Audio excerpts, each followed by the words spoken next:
What is up, everybody? Welcome back to Bitcoin and Markets. Ansel Linner here, and today I want to go over Bitcoin's security budget, the truth about Bitcoin's security budget. It's been a lot of talk and chatter out there on Bitcoin Twitter or Bitcoin X, whatever you call it these days. Dylan LeClaire had a small little video. We're going to go through that, watch that. Then there was responses from all over the industry. I have another video I want to watch of Nick Carter from 4 years ago. So pre Rising Star Nick Carter. We're going to watch a video of his, comment on that. Then Eric Voskuil, he had a presentation last year at the Honey Badger conference, I believe. And so we're going to watch the appropriate clip from that where he talks about tail emission and security in Bitcoin. So lots of stuff to watch and comment on today. Let's share my screen to bitcoinandmarkets.com. This is my homepage. All the stuff I do comes out on here.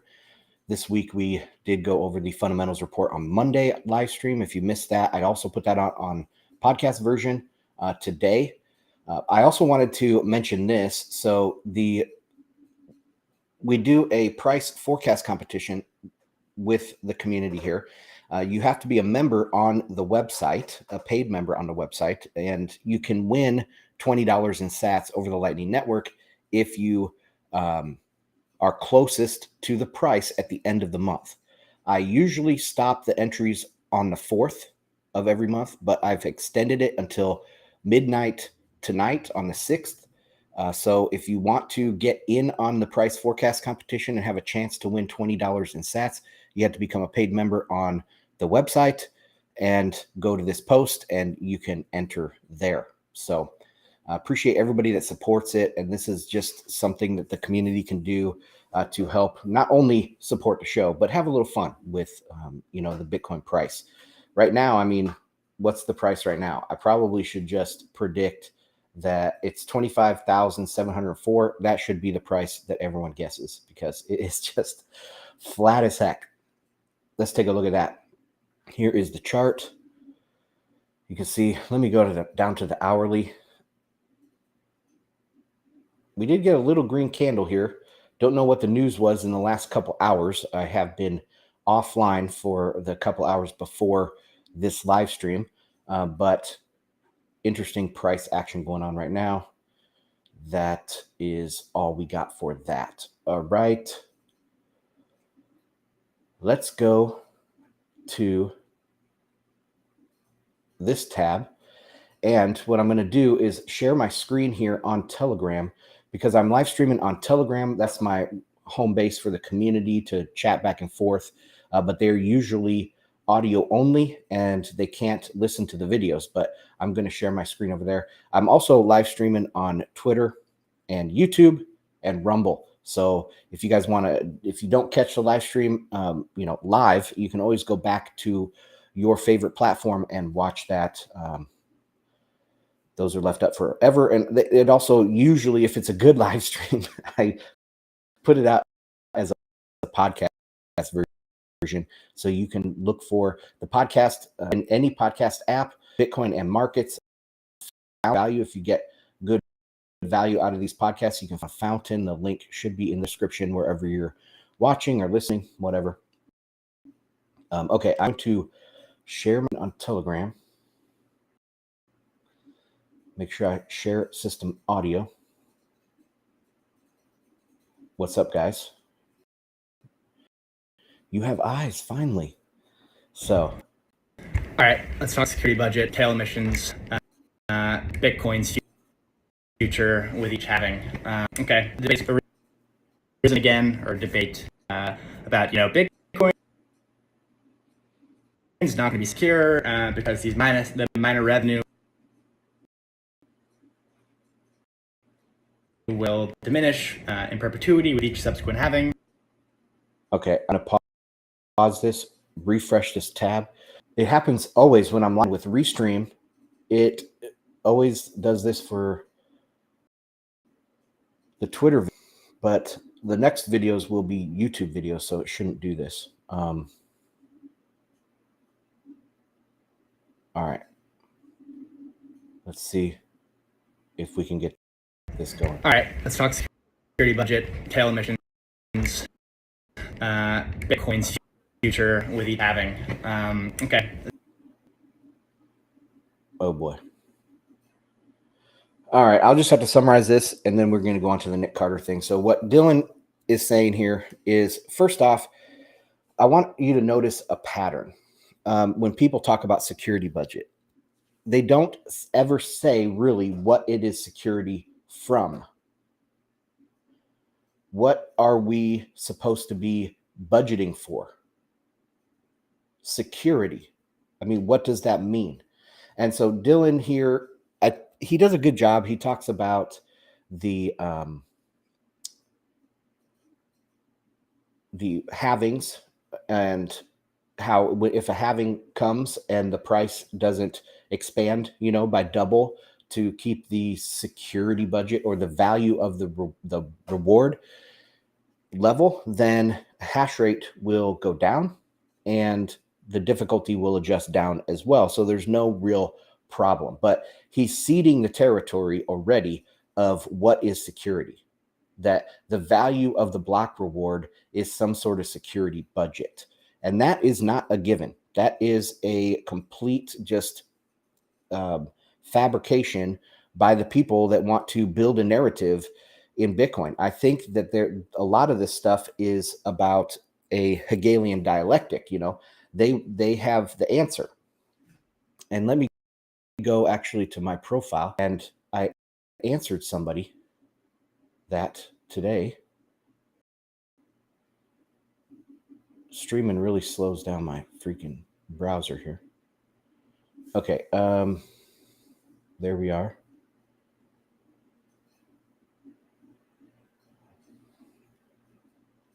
Where did I say it? Come on. Okay, so this Justin Bonds, he said that Bitcoin will lift the 21 million limit before the security budget runs out. What security budget? What are we securing against here, Justin Bonds? But he obviously won't answer that because he doesn't have a definition that makes sense. This was always the main alternative to raising the block size limit. Okay. Core fought tooth and nail to prevent layer one scaling. Now it must compensate for the low fees it caused. Increasing inflation is the only option left. But you see how they have constructed this idea of a security budget so that there's only two solutions to it: either tail inflation or tail emission, or increasing the block size and having more transactions. It is completely constructed as a way to attack Bitcoin. It's a Hegelian dialectic. I say Bitcoin's security budget is not what you claim it is. You define it as a Hegelian dialectic to achieve your predetermined solution and narrative. Think of Bitcoin's security budget as a dynamic fee response on top of the asymmetric cost of running a node versus stopping a node. I'll go into that more, but the main idea here is that a quote-unquote security budget for Bitcoin is dynamic, and it's fee-based, which we'll get into that with Eric Voskel here in a second. Let me get into now Carter. This is back at the ME Bitcoin Expo in 2020, and he's talking about Bitcoin's security budget. Let's see if he defines it. Okay, that is the first thing you should look for in this debate, is if they define what security is. All right, let's go. So the title is a bit initially. The talk is mostly about Bitcoin monetary sustainability. So just looking back briefly over the first astounding 10 years, and the two data points that I think are the most important are transaction count to some degree, the value flowing through the system, which is in the last couple of years it's been between $1 billion and $10 billion, which I think is extremely expensive for a new monetary system, and everyone by transactions per second, et cetera. I think what matters is the fact that Bitcoin settles a couple $1 billion a day on average. But the question is, what future hold? And okay, so that's a good point, and that is part of how I would answer this whole debate. The value throughput, how much is settled per day on the Bitcoin network? He said back here in 2019, that was after the bottom, I believe, of the last bear market going into a new bull market, and 2.5 million or 2.5 billion a day, he said. I looked it up today, and that's still about the average. We can get up to 5 billion. During the big peak times, we can get up to 10 billion, but the average is about 2.5 to 3 billion a day. Now, what happens when we're settling 5 trillion a day? And he'll get into that a little bit here, but let's see if he defines security anywhere. Everybody is talking about the decline in the block rewards over time. The next halving is, I think, next year even, and the fee market is inevitable, and I believe integral to the success of Bitcoin in the very long term. So we've seen the fee market being modeled in a bunch of ways. People are trying to guess at what average fees on a per transaction basis will have to be for Bitcoin to be considered secure in the long term. You'll see estimates $15 fees per transaction. But that actually secure. This is like a drinking game. Every time they say secure or security and don't define it, we should take a drink. Puts the cart before the horse a little bit. The question is, what should an appropriate level of security expenditure be for Bitcoin? Drink. For it to be considered secure. And this is very much an open question, Drink. and one that I think we don't have enough discussion on. So that's why I wanted to talk about it today. And right now, Bitcoin spends about it, but he won't define what it is or what it's securing against at all. This whole speech he doesn't define it. $3 billion on security, and so that goes into buying ASICs. Okay, billion. What did he say? I was talking over that. 2 billion a year, 1.5 billion, whatever he said, a year to secure the network. What does that mean? He's saying it's about ASICs, and electricity. So the question is that too high? Is that too low? We actually don't know. Bitcoin seems to be safe, but we're not certain whether that is an appropriate number. So then the question is, what actually is the security model over the long term? I'm not going to talk sort of niche adversarial conditions because that's not. Okay, so he's going to talk about security model. So he better have what we're securing against, right? What does he even mean by it? Not something I know a lot about, but I'm going to talk in broad strokes here. So what does our Lord and Savior Satoshi have to say about this? He says, well, if an attacker can be overpowered by all of the honest players in the system, then Bitcoin is assumed to. Okay, if a majority of CPU proof of worker is controlled by honest nodes, the honest chain will grow the fastest and outpace any competing chains. Okay. Secure. And there was a lot of discussion in the early days of Bitcoin because there was no formal proof of this. It worked in practice and not in theory, which really scares academics. They don't like that. So Satoshi, he didn't actually give us that much detail on the security model, which is okay. So he kind of left us to fill in the gaps. So the main contention of this talk is that there's a few ways to think about Bitcoin security. And again, I think there's. Okay, so Satoshi said the only thing you're securing against is a 51% attack. Why did he say that? It's not because Nick Carter or other people now have discovered something that Satoshi didn't think about. It's because they're thinking about it wrong. And Satoshi was thinking about it properly. So the 51% attack is basically a double spend attack or a empty block attack, a censorship attack. That's what that is. What other kind of attack is there? You know, like what are you securing against here, Nick? Other than that, a nation state. He said a nation state attack. What was that? I don't want to mess up the video here, but the main contention of this talk is that there's no formal proof of this. A nation state attack or a short seller attack. Okay, those aren't real. Because a nation state can't do anything other than censor transactions or double spend. You know, what else can they do? Those are the only attacks. That's why Satoshi said that. That's why he left it at that. But you're building on top of it probably because you want to do something nefarious. It worked in practice and not in theory, which really scares academics. They don't like that. So Satoshi, you know, he didn't actually give us that much detail on the security model, which is okay. So he kind of left us to fill in the gaps. So the main contention of this talk is that there's a few ways to think about Bitcoin security. And again, I think there's been maybe insufficient discussion about this, you know, in Bitcoin land. So if you ask most Bitcoiners why Bitcoin is safe, what many of them will say is that Bitcoin spends an overwhelming amount of money on security and you know, hashes on security, right? So, you know, trillions of hashes and billions of dollars a year go to buying ASICs, and those ASICs are really, you know, they're non-exclusive hardware, so miners have a long-term alignment. But what are they securing? The mining and the money spent on ASICs has almost nothing to do with security. And if you simplify that down, the idea is simply that there's a very high threshold of expenditure at which. This also goes is because people believe miners are in charge, and miners are not in charge. Nodes are in charge. You know, the budget, the security budget, if there is such a thing, would be the cost to run a node and to hold your own keys. That's, yeah, and the fees, because that's the users, the node operators and the users are paying fees. So that is the security budget.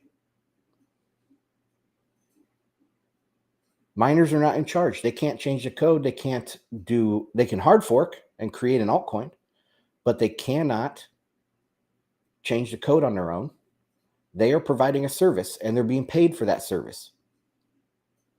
It's not a security budget or anything like that. Bitcoin is good, you know, to be secure. So Drink. if you ask, you know, high-profile Bitcoiners, many of them will answer this, and I can tell you that because I have been asking them. So the idea here is that, you know, you need, you know, 1 3 Gorges dam worth of electricity, and you need to own an ASIC foundry in order to acquire the resources, you know, to attack Bitcoin. So that's very difficult, and so far nobody's been able to do it. That you have to want to be a malicious actor. You know, when honest behavior will pay you better than malicious behavior, you have to also just not want to be an honest actor for some masochistic reason, on top of cornering the market in a way that nobody knows. Then there's a more subtle approach here, which is what I call the stock model, which is essentially the idea that you should index the security expenditure to the value of what you're protecting, which is, you know, the aggregate value of all the Bitcoins. So that's a little different from threshold because it implies that coin grows. Okay, the stock model is about indexing to the value of all the Bitcoins. I think that might be correct, except that the stock is not the total value of all Bitcoins. The stock is the amount of Bitcoins in transit. The amount of Bitcoins, the stock of Bitcoins in the mempool. Then you start talking about fees. Brings you down the fee road, because fees are the actual quote unquote security budget of Bitcoin. You should be more and more on security, you know, so that is contrary to the threshold model. And then recently there's this paper by Eric Badish, an economist at U Chicago, where he says, actually, you should contemplate really large transactions in 51% attacks, and then you should spend a lot in fees. You know, 30% of transaction volume should be spent in fees, which is really a lot. And I think it was a compelling paper, but I probably don't have enough time to go into that here. So we're just going to leave that aside for now. So really, we're going to talk about threshold and stock models of security, although I do recommend the Badish paper. So to talk about the threshold model, this is really the idea, is that there's some level of sort of annualized security spend at which Bitcoin is safe. And the problem is that we don't really know where it is. Bitcoin isn't being attacked now, so perhaps 2 is enough, but maybe Bitcoin isn't being attacked now, so perhaps 2.3 billion is enough. He's almost there, but he's unwilling to accept that it's dynamic. maybe it could be less. There are many secure chains that don't spend what Bitcoin spends on security, right? So there are many much smaller chains that seem to be okay. We don't know where it is, and it's sort of an unsatisfying model, perhaps. The stock model, I think, makes a little bit more sense. So the idea is that as the system is more capacious, and as the returns from an attack grow, think about a short selling attack where you sabotage Bitcoin in some way and you short sell. If Bitcoin's worth $1 trillion, the returns from that attack, would justify spending more on the attack, right? So as the prize grows, the cost to attack, attackers in theory would have because the prize is significant. So the idea is that Bitcoin should index its security expenditure. So, okay, let's say let's say the budget is the ASICs and everything, and somebody gets all the electricity and the ASIC foundry, and they get a 51% attack, and they start making empty blocks, and they short sell on exchanges. I mean, there's going to be no liquidity for them to exit their scam. That is the problem with this, is if you are censoring all these transactions, there's no exit liquidity. It's absolutely 100% pure loss just to attack it for some sort of ideological reason. You can't design a security model around a infinite deep pockets, pure malicious actor that has no reaction to market incentives. That's one, it's a complete hypothetical and doesn't exist. Okay, so stock model here, once again, it has nothing to do with the overall value of all Bitcoins. It has to do with the value of Bitcoins in the mempool. To something like market capitalization. But that, as we all know, is actually not how Bitcoin works. It does. Okay, that's enough of Nick Carter. Now we're going on to somebody that actually knows what he's talking about, and this is Eric Voskuil. He has a long history with Lib Bitcoin, and there was some drama recently. I don't know what it is on Lib Bitcoin. I think it might have been some sort of exploit in there, but he has kind of not been working as much on the repository. That's kind of what I gleaned. But anyway, he was talking here at the 2022 Honey Badger Conference, and he's talking about tail emissions. And he did a bunch of math before this, but I'm going to cut that out. You guys can go back and watch it if you want to. But he's kind of mathematically proving that things are asymptotic anyway. Even a tail emission would approach some sort of fixed supply. And what else? Well, he dives into miner behavior here. But notice he defines security up front. That's the first thing he does. All right. So, why do we care, right? Well, the concern expressed was about declining block reward due to declining subsidy leads to implies lower hash rate. Lower hash rate implies longer confirmation time, which implies lower utility, which implies lower demand, which lower demand implies lower reward, et cetera. And it's a death spiral. That's kind of why this is based. So some considerations. There's different aspects of security that we care about, or there's 3 different things that we really care about in this scenario. Maybe there's some others. Double spend cost. See, he even corrected himself a little bit there using the term security. He said, these are the things we care about in this type of scenario. But then he lays this out: double spend, censorship, and price inflation. Censorship, cost, security, and price inflation. Okay, so double spend cost is, so double spend security is the cost of double spending, right? That's where it comes from. It's not time and it's not hash rate. It's the combination of those. So should be no surprise to anybody, we utilize more time to achieve the same level of assurance. That's why that item's there. But censorship So that would be kind of the threshold attack is what he's talking about in that, I would say, comparing that to Nick Carter. cost is something different entirely. Every miner has to select transactions. There's no way to select the optimal set because it takes many, many hours to compute the maximal fee from a set of transactions. So they select transactions on an arbitrary basis, which you could call censorship. But the fact that everybody does it differently and there's kind of no pattern to it means it doesn't really matter. Some things that people may not see. There's no cost to achieving majority hash power. It's been done, we believe, and you're probably the most profitable miner when you're doing it. So you shouldn't operate under that assumption. It's hard to do, and you can't do it. It's the most profitable. Mining is profitable. So he said there that a majority hash power miner is the most efficient way to go about it. You want to get the most hash rate possible, and that makes sense. He's thinking of it more along the lines of a free market and like perfect competition. You know, there is no monopoly in the free market because anybody can come in and start doing what you're doing. So that's the same with mining. Even if somebody has 75% of the hash rate, there's still competition out there for them. And also their incentives are aligned to not 51% attack the network. Of course, it would be really scary and people probably, the price of Bitcoin would go down. And so the miners probably wouldn't want to do that. But overall, even if a miner had, say, 75, 80% of the hash rate, they are still restrained by the incentives for honest mining. But anyway, let's get back into this. To the same extent, regardless of the block reward. The size of the block reward has nothing to do with how much money miners make.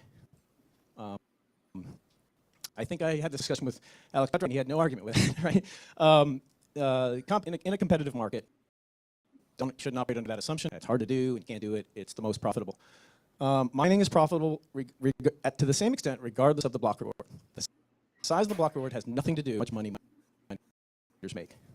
I think Alex Petrov yesterday, and he had no argument with it, right? In a competitive market, right, the margin you make is going to be the interest rate. So what he's saying there is that the cost to produce a Bitcoin in mining in the long run will approach the market value. And so also profit in a perfect competition market, it approaches the interest rate. Margins will approach the interest rate. So he says mining in perfect competition or in free market competition, in the long run, the cost to produce the Bitcoin will approach the cost to mine it, or sorry, the cost to mine it will approach the market value. So the block reward doesn't really matter anyway. It's all about the fees and dynamic fees. He's getting into that here. The economic interest rate. So I saw some arguments about, hey, miners should get paid more, right? If miners are making excess profit, competition is going to come bring that down to the interest rate. So the size of the block reward is not what is not a question of whether miners are profitable or not. Also, we should consider that it can't be shown that censorship implies falling price, and therefore people would be shooting themselves in the foot. Censorship may even lead to increased price because it brings, bring in a Fed coin, censor everything, tell everybody it's all good, all the banks get involved, and we have Bitcoin hyper Bitcoinization, and the price goes up. Who knows, right? That's not something you can prove economically one way or the other. So censorship resistance is a function of somebody paying miners to mine transactions illegally in the face of censorship, including in the face of 51% attack. The censor may be not mining on anybody else's blocks, right? So the way we pay miners to mine transactions they're not supposed to mine is through fees, and that's important because fees are anonymous. So you can pay them otherwise, you pay them on the side, but having integral fees makes it anonymous. Anybody can grab them. Now the fees have to rise above the kind of going rate for censor transactions in order to pay those miners. Otherwise, they're just going to mine censor transactions, right? Why would I take the risk? So the difference between the going fee rate on censor transactions and the fee that people are willing to pay to get their black market transactions mined is what pays miners to do it when it's not allowed. potentially increasing their hash rate above that of the sensors and getting those transactions confirmed. This is not a new idea. It's, if anybody read my book, it's in there. I've talked about it for a long time, but this is the basis of censorship resistance. So when it comes to subsidy, the censor earns the same subsidy that the non-censor earns, not contribute in any way to censorship resistance. That's a very good point too. So block reward is the same for a attacker as it is for an honest miner. So the fees are the only difference. It's the only way that you can attack Bitcoin as a miner is double spend or a censorship attack. You can't change your rules. Now that's the security. So the security here is censorship resistance. How do we enforce censorship resistance? Well, it's done through fees, dynamic fees. And he just said there that the people that want to, that the censored transactions, they have to up their fee to raise the opportunity cost for the attacking miner. That's doing either allowing only like bank transactions through, or allowing only KYC transactions through, allowing only their transactions or no transactions through. You have to raise your fee in order to raise the opportunity cost for the attacking miner and make it worthwhile for other miners to come in and compete against the censor. So security is all about securing censorship resistance. It's not about securing the history on the blockchain. Okay, that's cryptographically secure.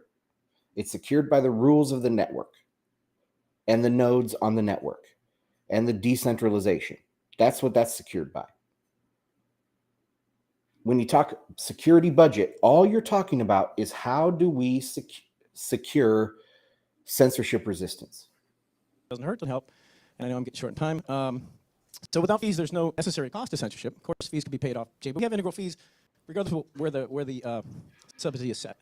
So, sorry, I have to skip some ideas here. I think that's a duplicate. No, sorry. So we talked about that. As long as the model exists, censorship resistance is feasible. Hash rate, average fee, subsidy value, none of these are measures of resistance, right? It has to be a differential between certain transactions and other transactions that can only exist in. So hash rate, average fee, subsidy value, he says none of those measure censorship resistance or AKA security. It has to be the differential in fees. The dynamic response of the network is the security budget. Fees. So, okay, we talked about that. I got like 2 more slides here. I think that's a duplicate of this. Yep. Okay, so it's not a subsidy. This is probably the most important idea. Okay, so, well, let's listen to this last slide. Which I saved to the end and figured I'd run out of time. I've talked about subsidy. It's a misnomer. Nobody is subsidizing miners. The fact that you have gold is not a subsidy to gold miners, and the fact that you have Bitcoin is not a subsidy to Bitcoin miners, because there's this thing we call the block subsidy. A lot of misnomers in these things. They're casual terms, right? But a miner is market price for every coin he mines. It's no discount. He pays full price no matter what the subsidy is. He's still paying full price for every coin, which means what he's creating has no effect on price. How can it lower price if he's paying the market price, right? Important idea to consider. I didn't leave nearly enough time to discuss it, and I know it's probably the most interesting topic for you guys. Okay, so there was some confusion on that idea. I think I already talked about it, that in the long run, the miners, the cost to mine a Bitcoin will approach the market price. So that's why he's saying there is no actual subsidy, because in the long run, the miner isn't making anything. They're spending as much on the electricity and the equipment and the labor and the facility, all that stuff. They're spending as much on that as they are on the Bitcoin itself that they mine in the long run. Now we haven't, when is the long run? That's the whole Keynesian thing. When is the long run? And in the long run, we're all dead. So sort of idea. We will get there though. Long enough time horizon. When we're talking about this quote unquote security budget, and we're talking about tail emission, those type of concerns are decades down the road, and that's the long run for Bitcoin here. So anyway, I thought that was interesting and where I wanted to leave that video. Let's jump over to Pierre. And like I think maybe I was talking about this before it hit live with Telegram, but Pierre here was tweeted about this back in May. And of course, he's tweeted about this many times in the history. What am I trying to think of? In past years, he's tweeted about this many times. But this year, this was the one that I found that stood out to me that started this on May 9th. So this is even before the drive chain thing came out. Maybe he has like spidey sense, or he's thinking about, his perception of what's going on in Bitcoin is really heightened. And so he was already tweeting about this. But he says, we're seeing the fallacy of security budget come up again. Fees rise in response to block stuffing, not preemptively as a deterrent. And the subsidy is irrelevant. So exactly what Eric Voskuil and I have been saying. It's the option to bid up fees going forward that makes Bitcoin censorship resistant, not the value of past mining rewards. He mentioned censorship resistance here. That is what we mean by security. But of course, Nick Carter, Udi, Eric Wall, all those people, they will not talk about what security means at all because they don't understand it. Okay, let's go on to the next one. This is another one from Pierre in May again.